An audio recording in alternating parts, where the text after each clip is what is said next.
한국은 소득 불평등이 세계에서 가장 극심한 나라다. 이러한 주장은 한때 대한민국을 휩쓸면서 헬조선이라고 부르는 근거가 되기도 했는데요. 지금까지도 정치적 필요성에 의해 주장되는 구호이기도 합니다.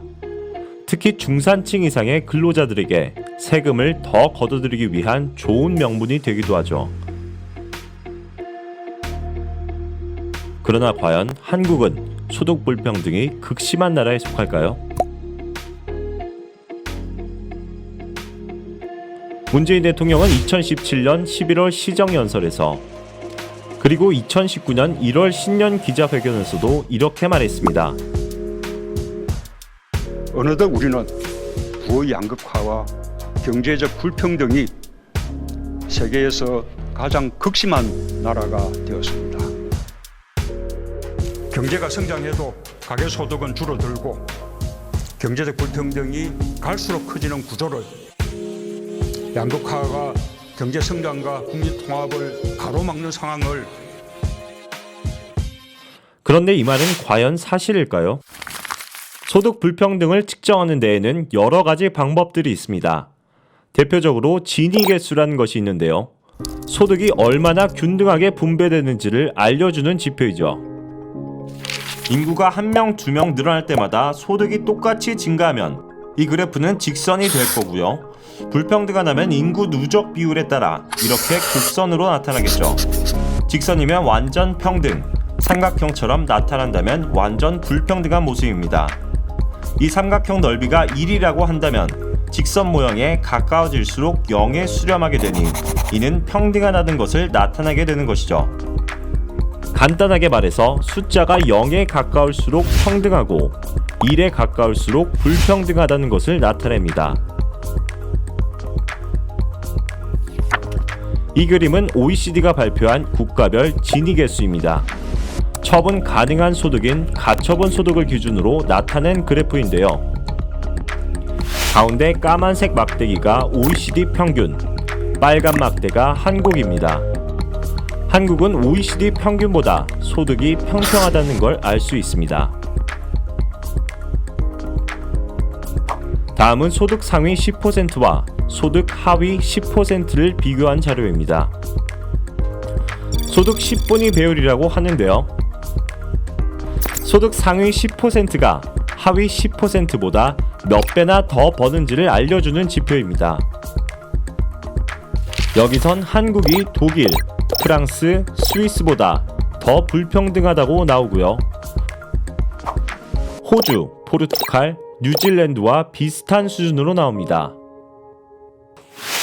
전체적으로는 비교적 균등한 편입니다. 그럼 지니계수가 지난 10년간 어떻게 변화했는지 볼까요? 독일과 프랑스의 지니계수는 꽤 올랐고요. 다시 말해 빈부격차가 다소 확대된 것이겠죠. 우리나라는 거의 변동이 없습니다. 인도네시아는 많이 악화됐고요. 반면 아르헨티나와 터키는 크게 개선되었습니다.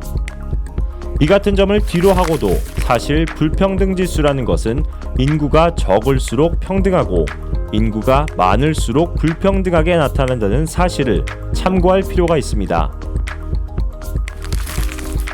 이 그림은 인구와 지니계수를 같이 놓고 비교할 수 있도록 표현한 그래프입니다. 이병택 카이스트 교수가 제공한 자료입니다. 한국을 기준으로 세로점선 왼쪽에 있는 나라들은 인구가 한국보다 적은 나라입니다.